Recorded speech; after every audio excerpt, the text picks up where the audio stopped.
Good evening, everybody. Welcome, everyone. Oh, see a note from Megan, starting soon. We'll give it just one more minute before we get started. Great to see everybody.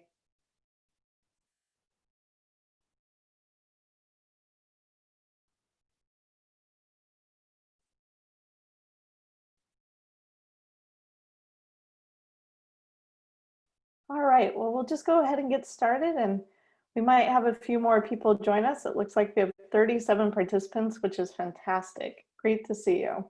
So glad you're here.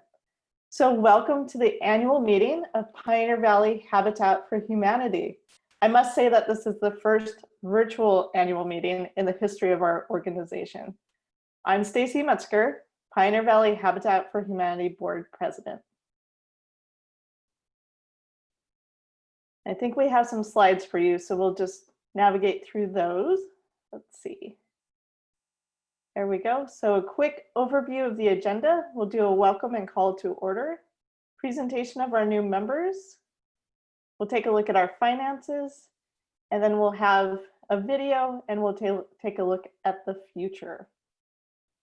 Now, usually we would be encouraging you to check out all of the visual displays around the two rooms, to walk along the picket fence with photos of every home we've built in the past 30 years. We'd also normally have some wonderful displays, as well as the annual report from previous fiscal years. But as you can see, we're not having that this year. We also usually prominently display lists of past year's sponsors, donors, and supporters. We'd love to take just a few moments now to recognize these wonderful supporters of Habitat. We would not be able to make home ownership affordable without the generosity of these wonderful supports. Please join me in thanking them and consider supporting them with your business.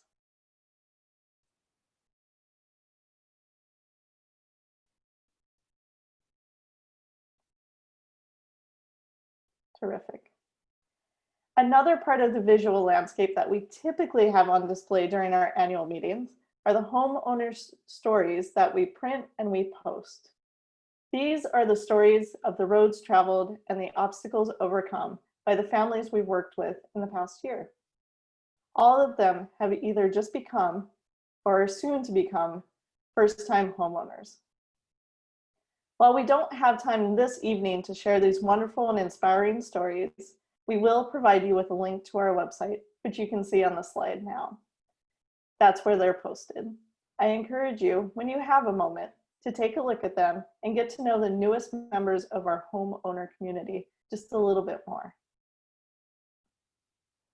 These stories, our homeowners, are incredibly inspiring. They are consistent themes of courage, sacrifice, and determination. Yet each story is truly unique. In just a short while, you'll hear more about the progress on their homes during the construction report, so you won't have to wait too long. And now I'd like to call this meeting to order and introduce our first speaker. Over the past 3 years, the interfaith community stepped forward to offer financial and volunteer support in the construction of 3 homes on Glendale Road in Northampton. This past year, College Church members helped in the building of the home of their friends, Bonnie and Miguel. I'd like to ask Bill Hodgman, pastor of College Church, to join us and offer some words of inspiration to kick off this year's annual meeting. Pastor? Hey, thank you so much, Stacy, and thank you, everyone. It's an honor to be part of this meeting. It's been a beautiful gift to see the night and day difference that Habitat makes in the lives of a family that's dear to us, and we're so grateful to have been able to share in that process and to be part of the community's effort to provide a home for them. So thank you. Thank you for all the work that you do. There's a Hebrew proverb that says, "When the righteous prosper, the city rejoices." Sometimes when we hear the word righteous, we often think of, being self-righteous, being maybe overly self-assured or self-congratulatory. maybe even arrogant or judgmental or exclusive of others. And of course, when those kinds of people prosper, the city doesn't rejoice, it groans. So what kind of people is the Bible talking about when it says, when the righteous prosper, the city rejoices? Well, the Hebrew word for righteous is tzedakah, and it's talking about those who live in right relationship with their neighbors. Really central to the Judeo-Christian worldview is this idea that every person is created in the image and likeness of God, and therefore they have infinite beauty and worth and dignity. And the righteous are those who recognize and honor and preserve that dignity and worth in every person that they encounter. And so the posture of a righteous person is not, what can I get out of my city? But how can I weave myself into the fabric of my city so that everyone flourishes? And of course, when we look around our world, we see that not everyone's flourishing, right? And that's partly due to the fact that there's just an unequal distribution of wealth, an unequal distribution of opportunity. You know, we aren't all born with the same starting line. We have different parents, different educational opportunities, different social circles, different sources of nurture and encouragement, different values that are modeled and lived out before our eyes. And we have no control over where we're born, when we're born, who we're born to. And it's easy, maybe as a person of privilege, to kind of look at someone and size them up and judge a person and say, oh, why are you floundering? Why are you flailing? Why is life so hard for you? What did you do wrong? And sometimes I think we're tempted to do that. But there's another Hebrew proverb that says, the righteous care about justice for the poor, but the wicked have no such concern. Now, what does that mean? I think it means that the righteous are highly committed to giving each person their due as people who are created in the image of God, especially those who are vulnerable and those who are weak, especially those who lack a voice, who lack power, who lack opportunity and access. So the righteous person says, I want the poor to have an opportunity to flourish. There's a Hebrew scholar named Bruce Waltke who defines the righteous like this. He says, the righteous are willing to disadvantage themselves in order to advantage their community. The righteous are willing to use their power, to spend their power, their resources, their time, their talent, their opportunity, their privilege for the sake of the poor. Whereas the wicked are willing to disadvantage the community in order to advantage themselves. The wicked are willing to oppress the poor, to take advantage of the weak in order to get ahead or increase their advantage. And this is why that proverb says, when the righteous prosper, the city rejoices, because the righteous are those who will willingly, cheerfully disadvantage themselves in order to advantage the other. So when the righteous prosper, who benefits? The whole community benefits, including and especially the poor. And this, of course, is central to the mission of Habitat. We want to plow our advantage. We want to plow our time and our resources into the lives of those who are disadvantaged. Why? Not so we can feel good about ourselves, not so we can pat ourselves on the back, but rather so that our neighbors can flourish, so that the poor have reason to celebrate, so that the whole city can rejoice. As a Christian, and I'm a Christian pastor, this idea is just totally fundamental to my whole story. Christianity teaches that God and Jesus disadvantaged himself in order to advantage us. He left his heavenly home. He became homeless. He moved into the womb of a peasant. He set aside his privilege. He became poor so that we could become rich in his love and generosity. He was rejected so that we could be accepted. He suffered and died so that we could live.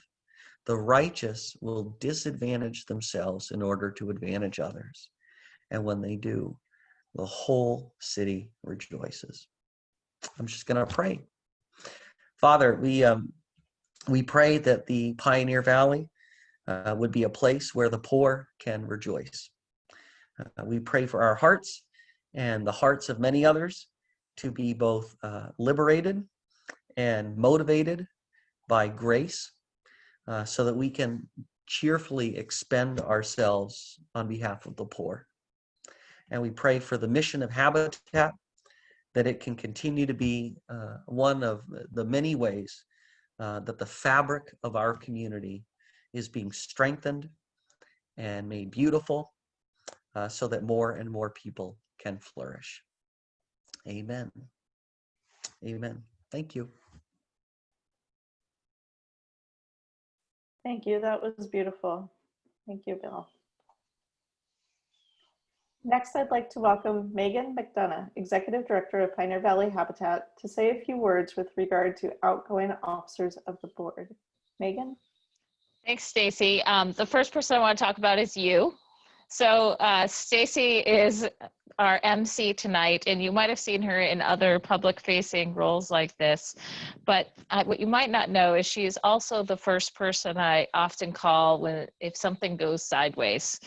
She's a tremendous problem solver, a compassionate person, and a pleasure to work with. Habitat has been very lucky to have her leadership, and I look forward to continuing to work with her on the board and finance committee, even as she hands over the role of president to another terrific board member. So with all my heart, thank you, Stacy. It's been really great to work with you. I can't believe that I have someone else also as fabulous to talk about, but like Stacy, Christine Speak has done a lot of behind the scenes work to make Habitat a strong organization. As you'll see tonight, she has a knack for distilling complex financial information from spreadsheets to timesheets. She has done the work that needs to be done, showing a special willingness to help out when I was on maternity leave. And her graciousness and intelligence have been a gift to the organization. Like Stacy, she'll be staying on the board and finance committee, so we have no parting gifts for you right now because you're still part of the Habitat board family. We also have another member of the executive team who I'd like to thank, Keith Woodruff. He's been a steady support as assistant clerk and a great addition to the executive committee leadership. You're going to hear more about his contributions in a moment as we say goodbye to outgoing board members who have reached the end of their term. But thank you to all the outgoing executive committee members. We really appreciate it. Thanks so much, Megan. It has been an honor to serve in this capacity alongside some amazing colleagues. Next, we have 3 deeply committed Habitat friends whose board terms are expiring and they're leaving the board. But something tells me they'll remain involved in Habitat's work. Fingers crossed. To begin, we have LaVey Allard, Pioneer Valley Habitat's bookkeeper, who will say a few words about our friend, Steve Harrington. LaVey?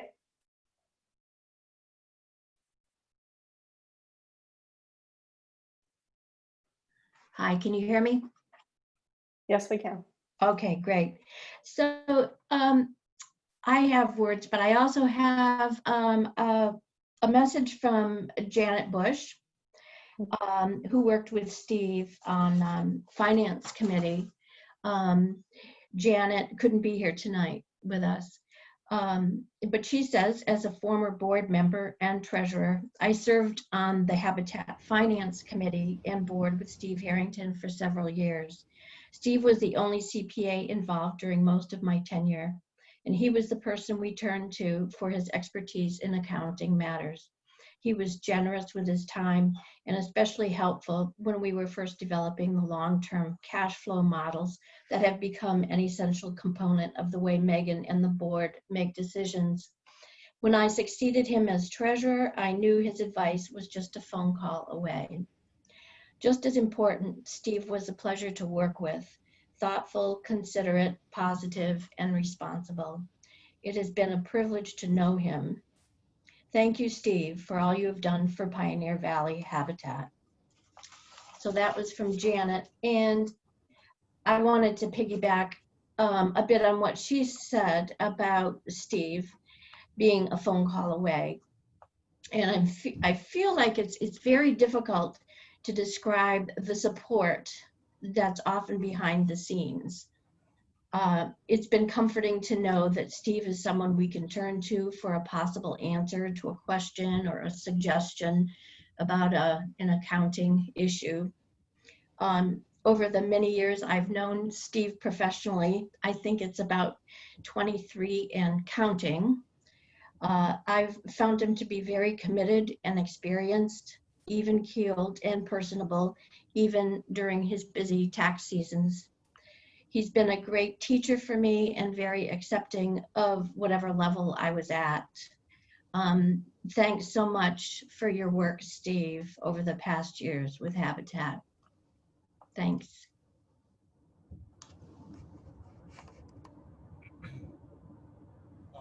Thank you, LeVay. Thank you, Steve. Really appreciate it. Now we'll be Thank you for your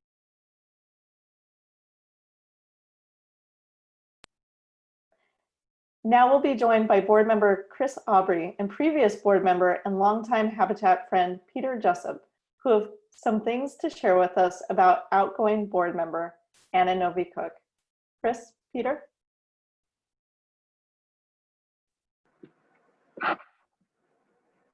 Thank you. Can you hear me? Yes, we can. Thank you. It's a pleasure to be here. I'm delighted to say a few things about Anna. I do want people to know that Steve Harrington does not actually know how to add and subtract. He has a calculator for all that stuff. I've seen him use it. But I really want to say thank you to Anna. I see her picture on the screen right now. She looks as delightful as ever. Anna and I actually go way back. She started working for me when she was about 13 or 14 years old, I think. She was an intern. She was an intern at Integrity originally. She had, I think, come east from California. Their loss was our gain. Who I believe she was at Hampshire College originally, and then decided that studying 7th century Egyptian cotton tapestries was probably not her desired path. And she transferred to the University of Massachusetts and majored in building materials and wood technology. And towards the end of her time there, she came to see me at Integrity to see whether I might have an internship for her. And she must have been a junior in college, and she started working for us for free, actually. I'm embarrassed to say that. And it lasted about 3 weeks when I said, look, I've got to pay you something. So I paid her a nominal wage, and she was just a tremendous asset to the company. She did whatever was asked of her. She was really learning the business, and that translated eventually into becoming an assistant project manager. I know her love for construction goes way back. I think she told me she and her brother used to play on construction sites when they were kids, and she's always had an eye for what how things go together and the process of building stuff. She's an incredibly quick study, super intelligent, conscientious, an amazing asset. She eventually became a project manager, and sometime after that, she became one of the 2 new owners at Integrity and ended up buying the company. So she's steeped in the business, and I think I think Habitat's been a great place for her. I think she certainly has the spirit that's required to be a Habitat board member. So congratulations, Anna, on your successful work at Habitat. And I think Christine is going to add some words about her present work on the board. Congratulations, Anna. Thank you. Thank you so much. So sweet. Thank you. Yes, and I would like to add some words on our experiences with Anna as a board member, but also as a member of the site committee. She's just been invaluable in those roles. When Habitat is wrestling with the prospect of deciding on a particular piece of land, who better to help clarify some of the construction challenges that a person running a construction company And when Habitat needs to reach out to subcontractors with specific questions, who better to help reach out to them than someone who has personally worked with them? Anna's background has been so aligned with the needs of Habitat, and she has always been there to help in any way that she can. When an email goes out, one thing I've really noticed, when an email goes out to the board members, or especially even to site committee, Anna is always one of the very first ones that responds with answers to those emails. And if she doesn't have the answer, she gives great suggestions on where to find the answers. And that is a real sign of commitment to her role with Habitat. Her insight, her calm ways, and her personable personality have been true assets. And she will truly be missed by the organization and the board, and certainly by the site committee. And Anna, you probably haven't heard the end of us still calling you to ask you questions. But really, we just, I think I speak for everyone. We thank you so much for everything you have done to make Habitat the organization that it is. Your role has been invaluable with the knowledge that you bring of the construction trade. So thank you so much. Thank you. I've just really enjoyed my time on the board and working with everybody else. And I definitely love being out on the site committee and tromping around on both sites. I'd love to stay involved in that group.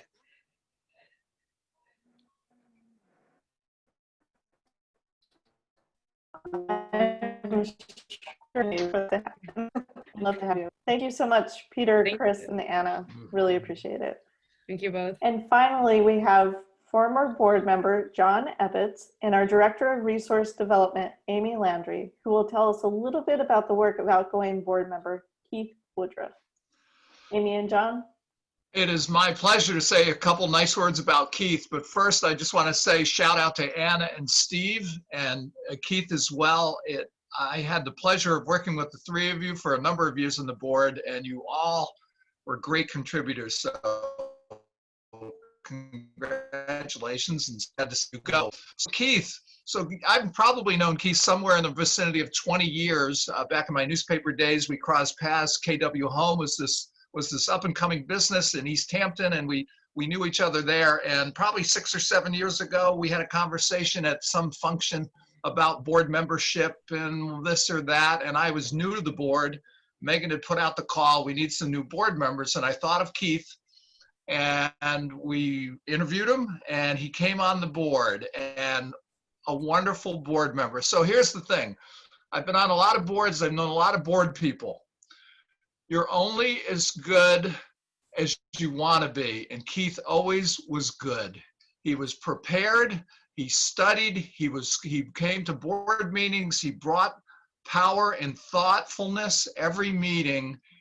He was great with real estate. He really understood real estate, and he was a very valuable board member. But then the other thing that he was really good at, he was very event driven. And Amy's going to talk a little bit more about that. But when there was an event, Keith could be counted on to be a player and to help make it happen.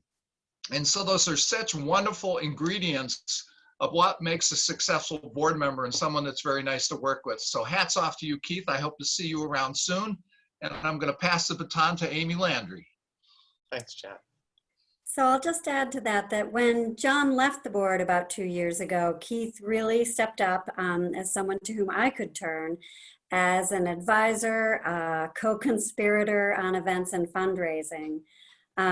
Keith was the liaison, for example, I think many of you know, between Pioneer Valley Habitat and the Northampton Brewery, which was a really fruitful partnership.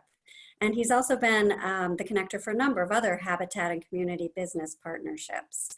So as John said, Keith supports habitat events as a sponsor by recruiting others to help and by participating himself every year at our signature fundraisers, Gingerbread Build in December, Feast for Habitat in May. He was recognized as the proprietor of the East Hampton Chamber of Commerce's Business of the Year in 2018 and has brought to Habitat for the last 6 years that same acknowledged entrepreneurial spirit, creative energy, commitment to building community. And I just will really miss you as a board member, Keith, but I have the feeling we haven't seen the last of you, and I know I'm going to be calling you when the next events roll around. I look forward to our new ways of connecting in the future. So many, many thanks to you for all of your help to Habitat.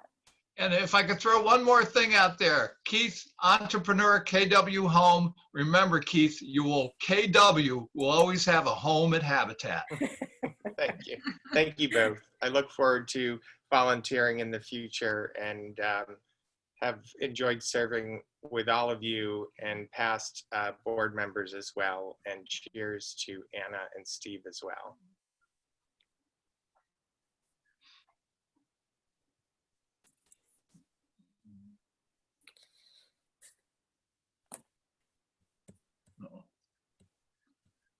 Thank you so much, Amy, John, and Keith.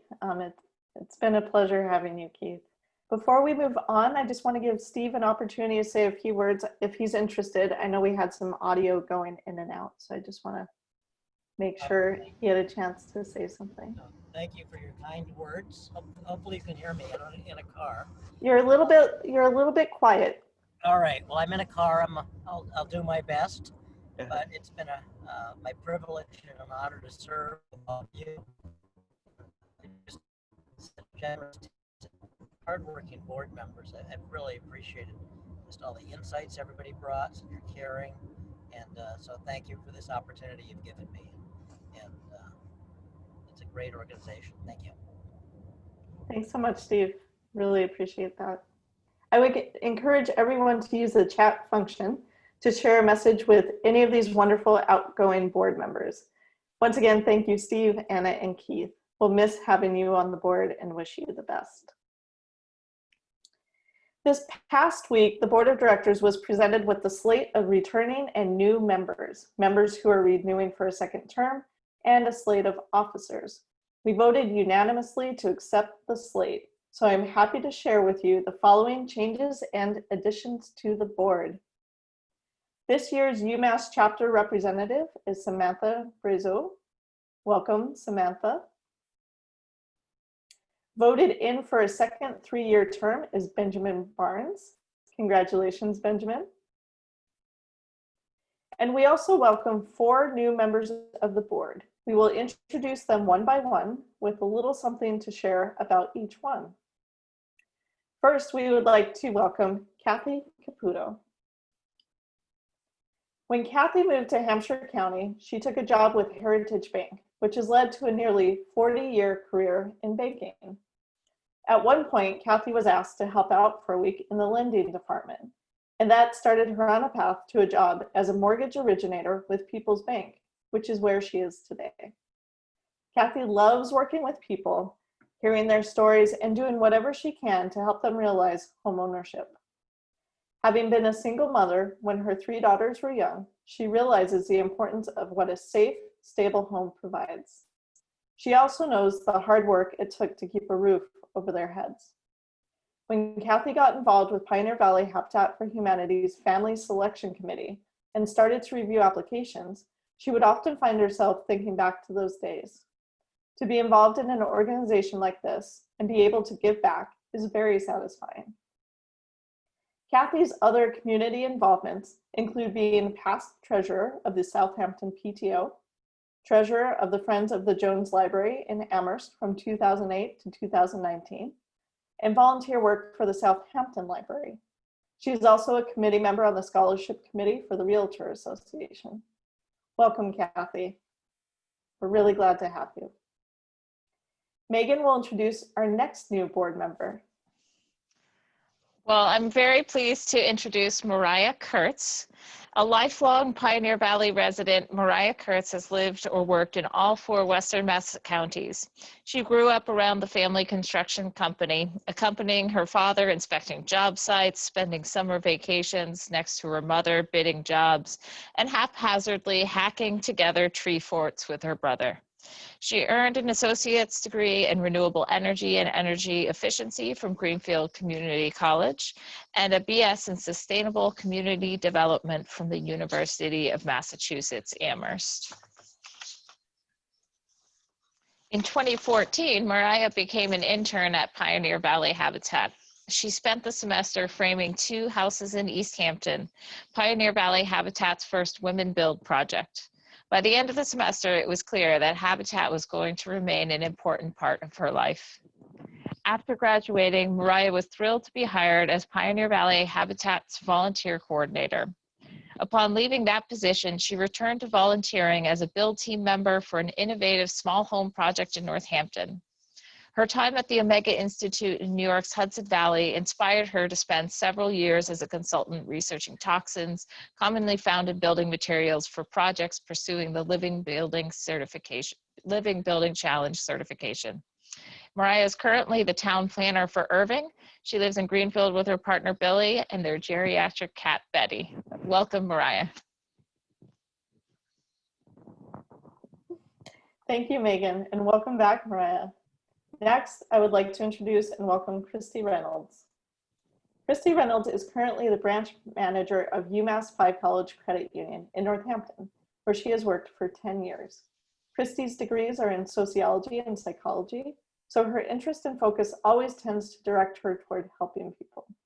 She is trained as a postpartum doula, was a family support provider for families of children with disabilities, and provided respite for several local organizations serving adults with disabilities. Christy feels her biggest accomplishments are raising her 2 children with her husband of 30 years and renovating an old farmhouse in the Hilltowns. They have been working on it for the past 20 years and hope to finish someday. Christy's son is 26 and is currently serving in the Navy, and her daughter is 21 and a senior at Mount Holyoke College. This year, Christy's house has become a Mount Holyoke dorm, with her daughter and several of her friends moving in to do their senior year remotely together.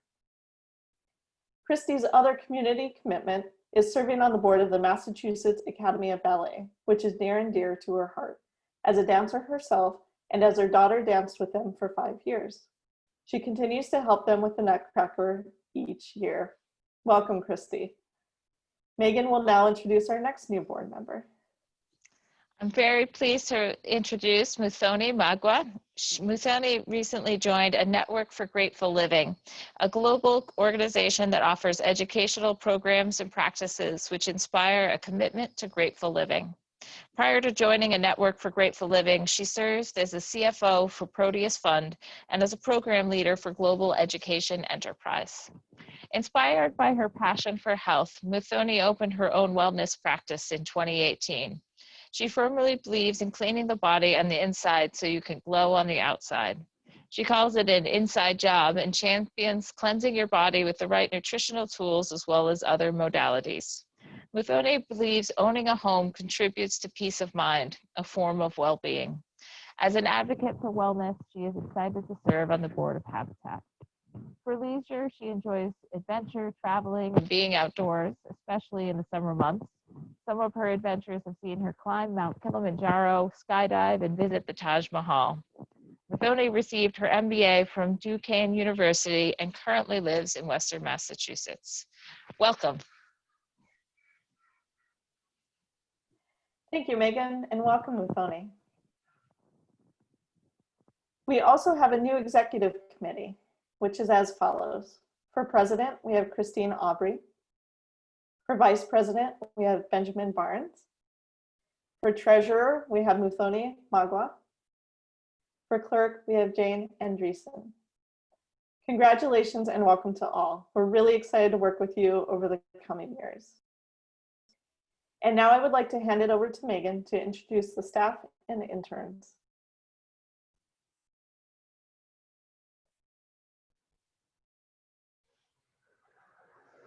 So this is going to be brief because we would love to be able to tell you all the wonderful things about our staff and interns, but this picture here shows everyone except for Lindsay, who wasn't on our staff meeting today. So I'm sorry, Lindsay, we didn't get you there. But from the top left, we have Jessica, our fall intern this semester, Shambu, who's been our wizard behind the scenes today, LaVey, our bookkeeper, Amy, our resource development director, Amanda, our construction coordinator, Jess, the small homes project coordinator.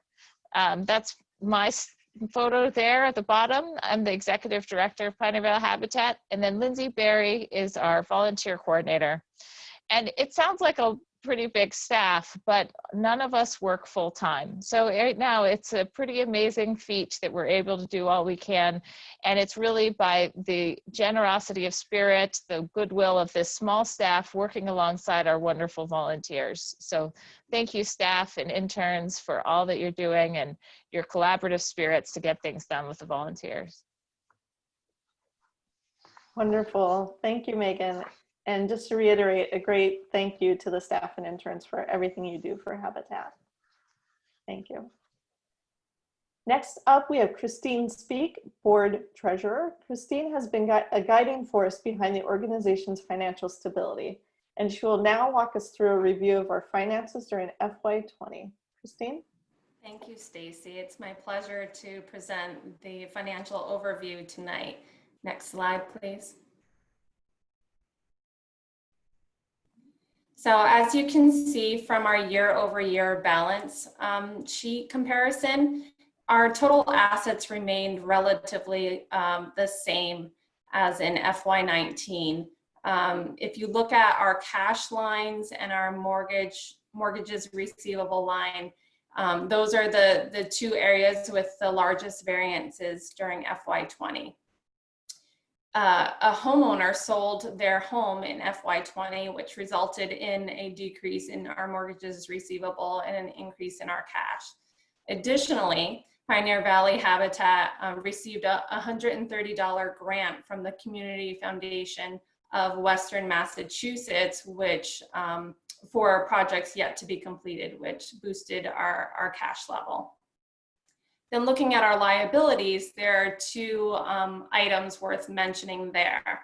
Our notes, first of all, our notes payable contain two loans that we anticipate being fully forgivable, in totaling about $136,000. One was from the town of Pelham for a land purchase and pre-development work, and another is from a private foundation.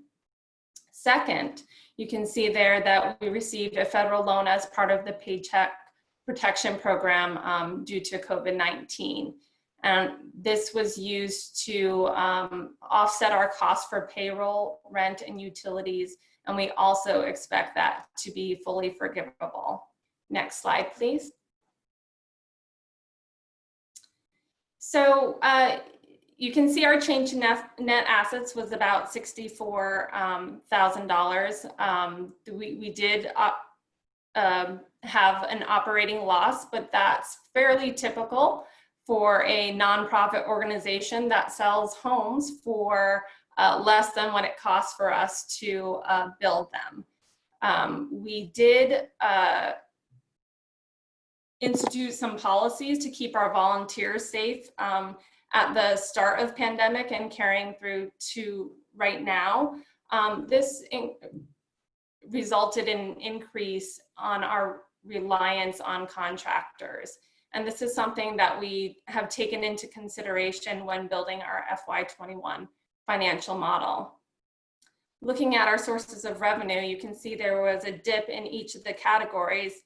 However, if you look at our mortgage collections, you can see that remain relatively level. So that means that our homeowners have been able to stay up and meet their monthly mortgage payments despite the negative effects that COVID-19 has had on the economy as a whole. Next slide, please. Finally, I just want to point out some highlights for the fiscal year. As I mentioned previously, Habitat benefited greatly from several loans that we received that we expect to be fully forgiven. And this has significantly helped our cash position. Second, although we saw a decline in fundraising, we didn't have our Feast for Habitat this year, we did see an increase in our gingerbread build fundraising event. And I think this shows us that people are excited about the work that Habitat does and that they really believe in our mission. Next, our current ratio is 2.18. So the current ratio is a calculation of our current assets over our current liabilities. And this means that if we had to, we would be in a really strong position to pay off all of our current debts. Finally, I want to assure everybody that the executive director, Megan, in conjunction with our finance committee and our board of directors, plan for a multiplicity of scenarios. Poor Megan, we just put her through the ringer, having her redo financial models over and over again. But we wanted to do that to take a conservative approach to how we were building our FY21 budget and projecting out for future years. There's just so many unknowns with this pandemic, but I think it's our opinion that PVHH is very well positioned to weather the effects of COVID-19, and that if necessary, we would be able to pivot in order to maintain a sustainable financial model. Thank you. Thank you, Christine. And now we have Walt Kohler, long-term chair of the building committee, who will give us highlights from the construction sites during FY20. Walt?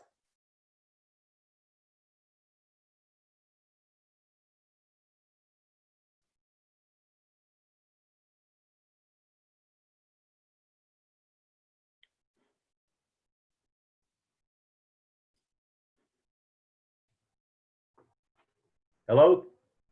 Am I there? Yes, I can hear you. Oh, good.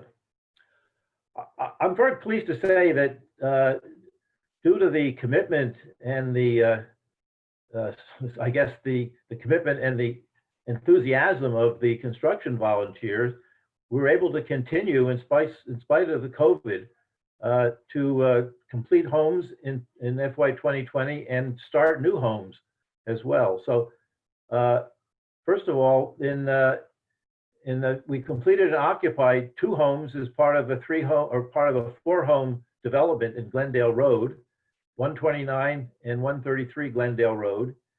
These are 2 3-bedroom, 1.5 bath homes that were partially modular, partially built as modular homes. They were installed on site in November of 2018 and completed in November of 2019.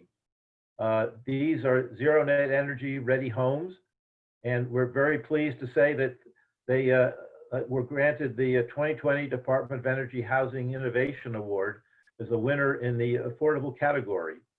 So we've got, in 2020, there are 2 families that have moved into these lovely homes. Next. During FY 2020, under construction was a home that's similar to the 2 modulars, but has been stick built. Again, it has 3 bedrooms, and now in this case it has 2 baths, one on the first floor, full bath.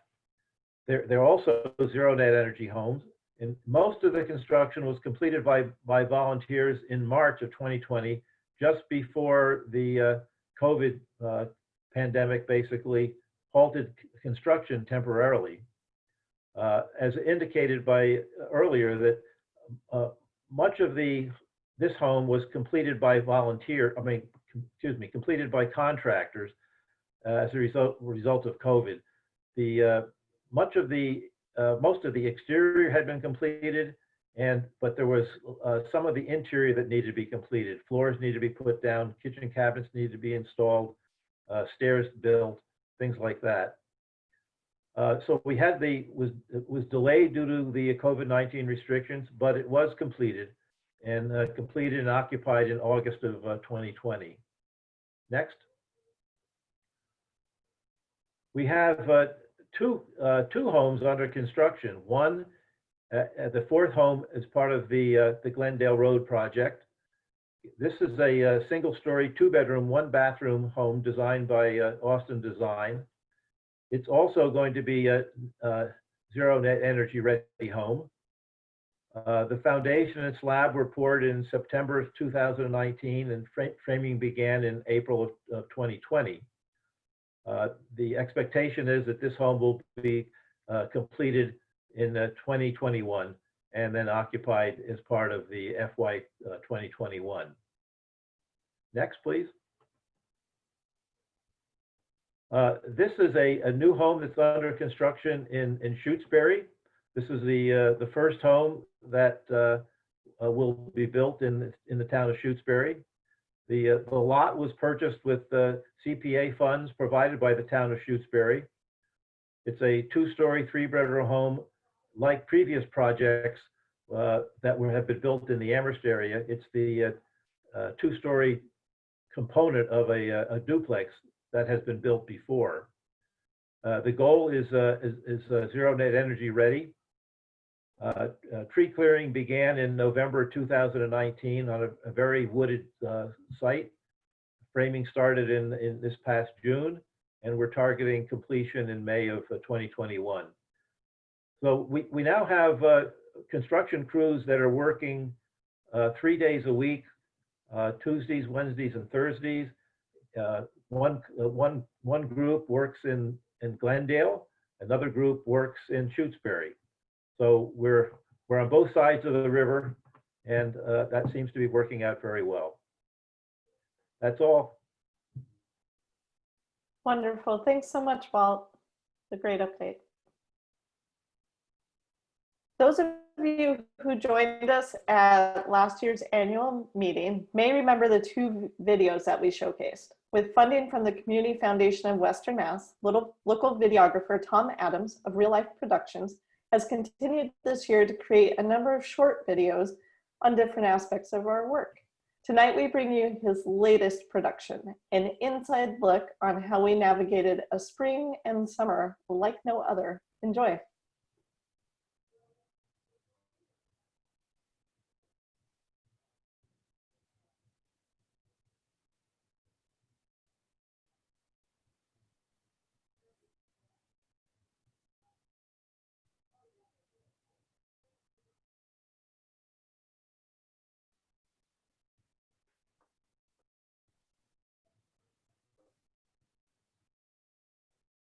Us have been around the delivery of our mission. Our mission is to make sure that everyone has a decent place to live and that we can provide that strength, stability, and self-reliance that affordable home ownership provides. But we have a means of doing that that's been interrupted.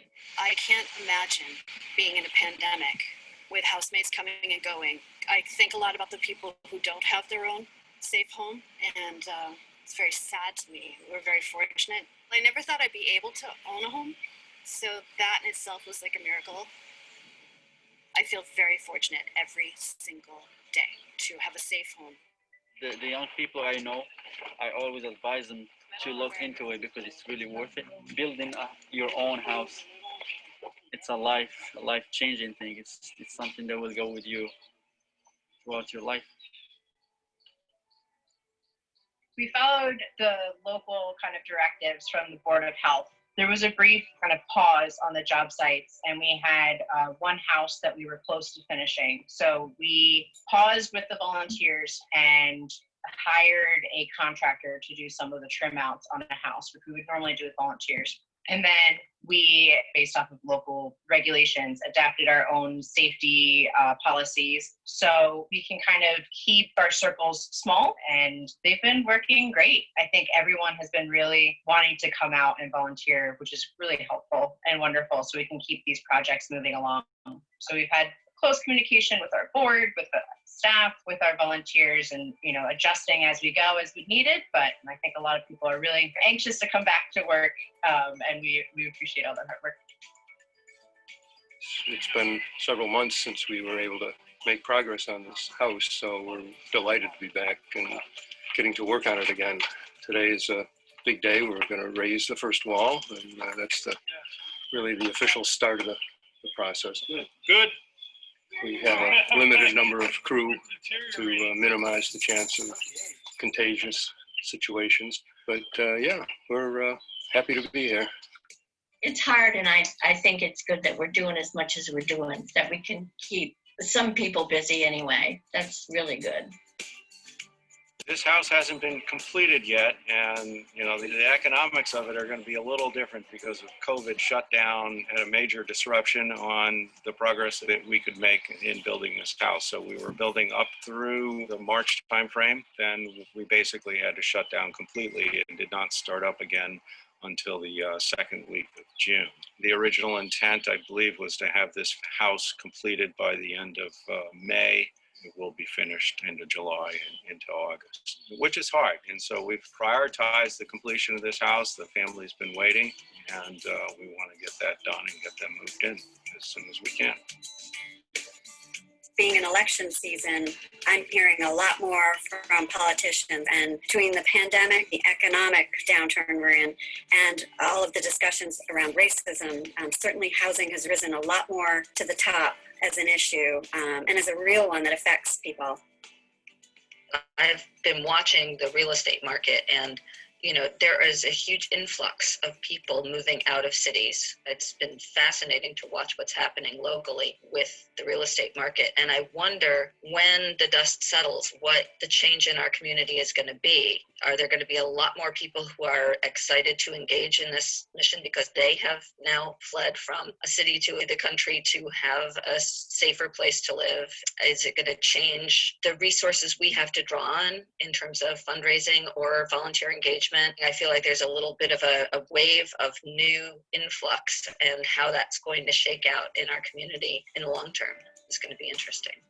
So our normal way is by really pulling together a broad swath of the community, college students, the retired people, the unemployed, the wealthy, the low income. So we have been working really hard to bring people together. And that's been the hardest thing for me in the pandemic. That community building aspect of the work we do has been where we've had to pivot more, looking at how we can bring people together online, how we can use small groups of dedicated volunteers. To me, that's the biggest change, that it's deepened my commitment to wanting to make sure people have a safe home to live in and the security of that safe place, even when there's chaos in the world. This has been a life-changing event. I mean, there are always going to be challenges, but having a safe, affordable home and mortgage is a total game changer. I wish this for everybody. The houses that we are framing currently, I think that we've framed them pretty close to a normal schedule. We've allowed us to have a little bit more volunteers if the task requires it, because we want to make sure that everyone is still being safe with construction policies as well as pandemic policies. So extension a little bit, but shockingly not that much, which is really great. We were still able to have things like dedications and wall raisings, and they were hybrid Zoom models, but we were still able to involve the homeowners. And for one of the houses, we made sure that the homeowner from his car got to see the first wall going up on his house, just to make sure we could keep the distance, but he saw it. We're very happy to be building in Shutesbury. This is the first Habitat home that's going to be built in Shutesbury. And we've started clearing the land in April, and we've just started building now. With the lifting of some of the COVID restrictions, we're able to do a wall raising today.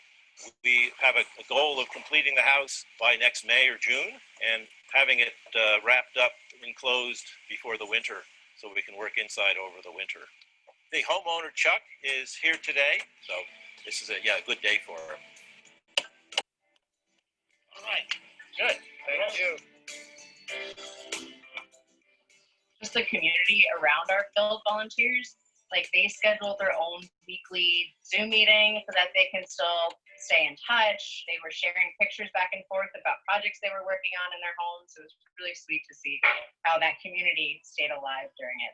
The continuity that the interns offered, it was so nice to have Monica on board during this time. She sort of was a bridge between the staff and regular volunteers and others.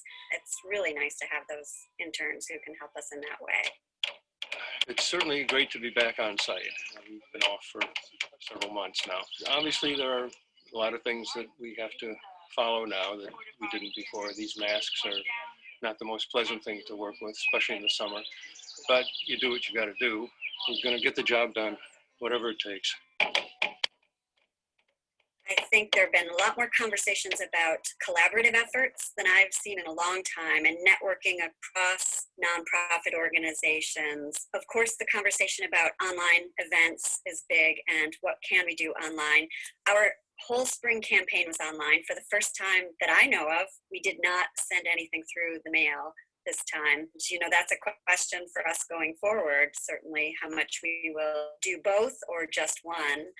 We are asking great questions that we probably could have asked over the years and just never were forced to.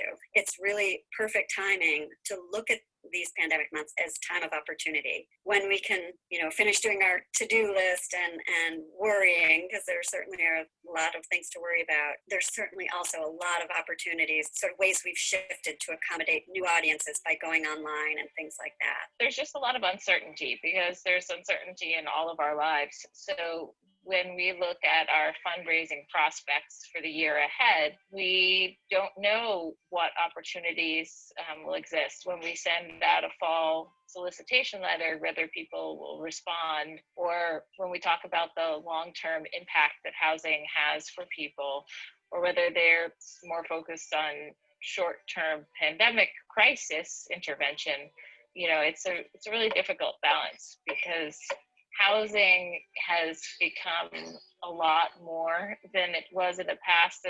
For a lot of people, when you have to spend all of your time at home, it becomes maybe your office, your sanctuary, your school.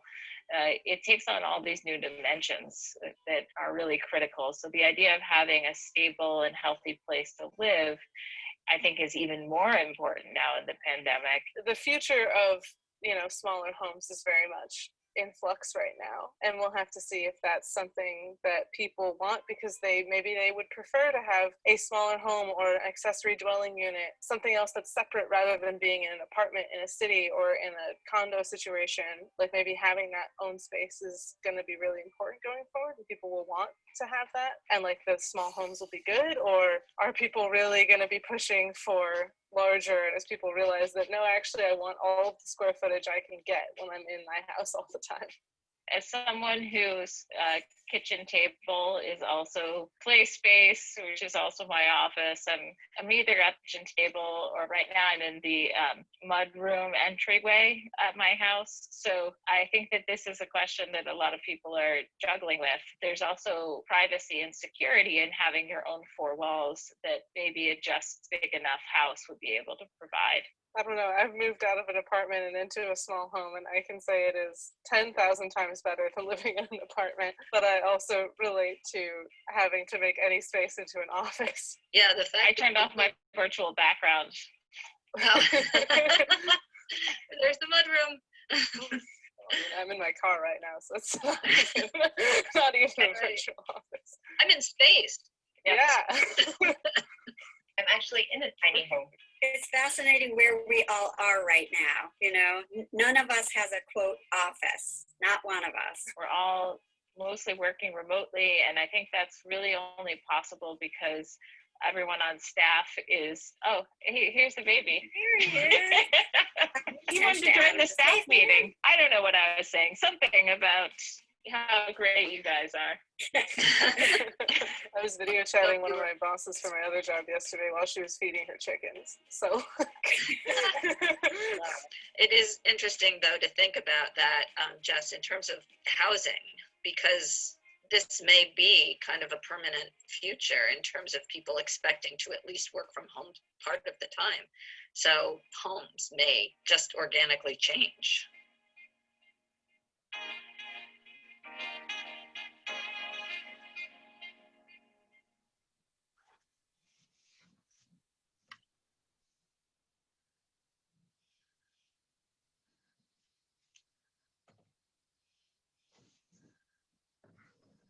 What a fantastic look at what we accomplished this year. Thank you for that. We're so grateful for the many forms of support that come our way, and for all the individuals who make up the Habitat community. We're inspired by each one of you and excited for our future together. And speaking of the future, Megan will now give us a peek into the future, or at least the future as we know it today. Thank you, Stacy. So I have been tasked with summarizing our look forward tonight, which is a bit of a challenge given the state of the world. 2020 has been so far a year of surprises and challenges. But rather than yearning for the way things used to be, that time when our neighbors had inadequate housing, when racial inequity simmered and boiled, and income inequality grew and grew, I yearn for the future. A future where we stop saying, no, we can't possibly, and instead build the future that we want to see. As author Rebecca Solnit said a few months ago, the impossible has already happened, so it's time to build. And what will we be building here at Pioneer Valley Habitat for Humanity?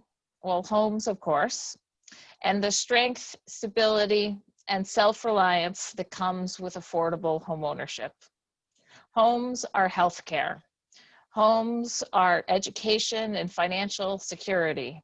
Homes are safety. Home is our island in the sea of change.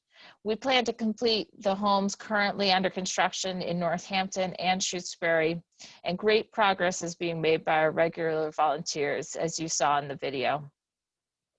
Our next build site in 2021 is on Amherst Road in Pelham. Walt Kohler and Bruce Coldham have already been busy talking with town officials and working on construction drawings.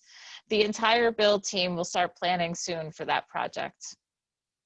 We also have land in Northampton and Conway in the acquisition pipeline that we hope to close on in the coming months.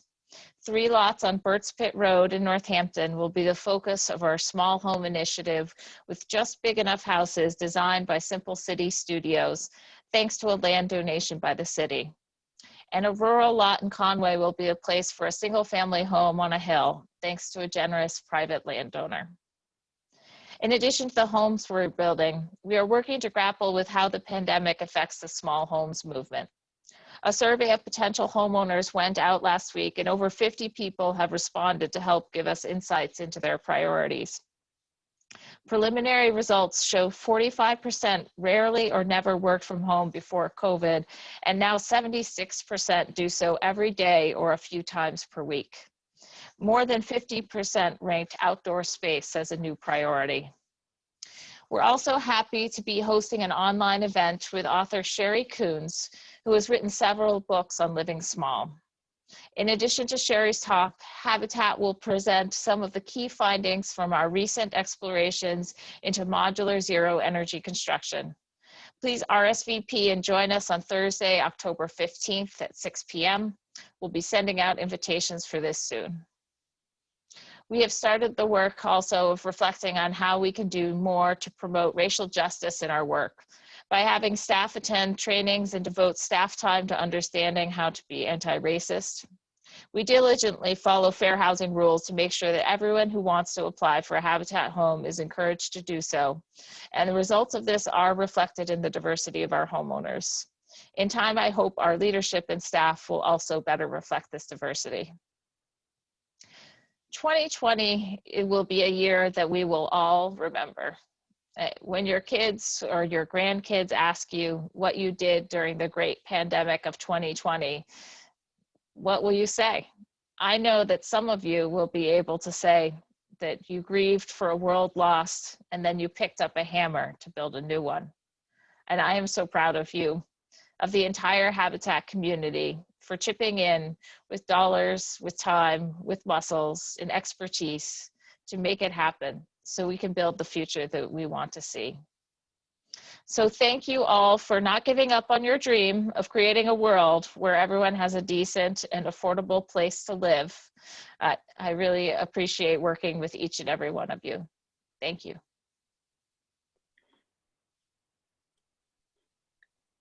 Thank you, Megan. Well, friends, with that, we are ready to close this year's Pioneer Valley Habitat for Humanity annual meeting. Thank you for your continued support, for standing with us and the families of Hampshire and Franklin counties to build strength, stability, and self-reliance through affordable homeownership. We are truly grateful.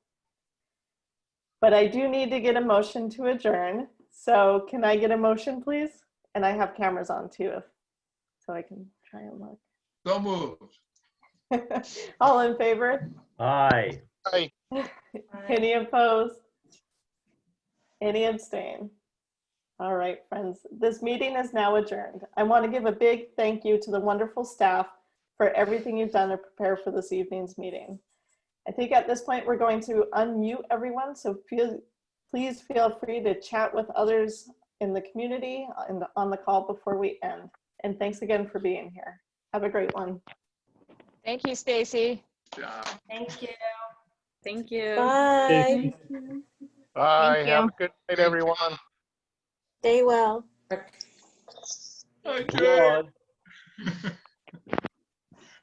Welcome to the new board members. Welcome. Yeah. And thank you to the outgoing ones. Absolutely. And the former board members who came to this call too.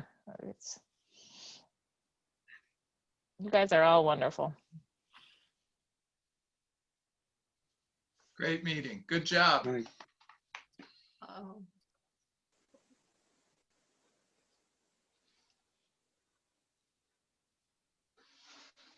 job.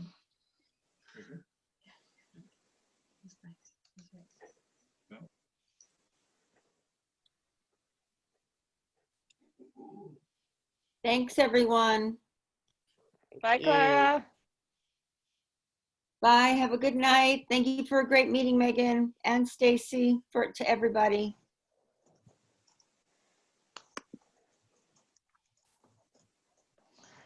Yeah, it's not easy to socialize on Zoom, I think, here. So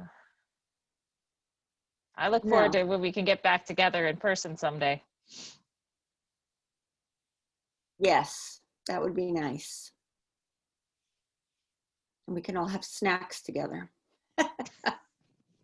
Sounds like fun. All right. Have a good night, everybody. Thanks. Bye.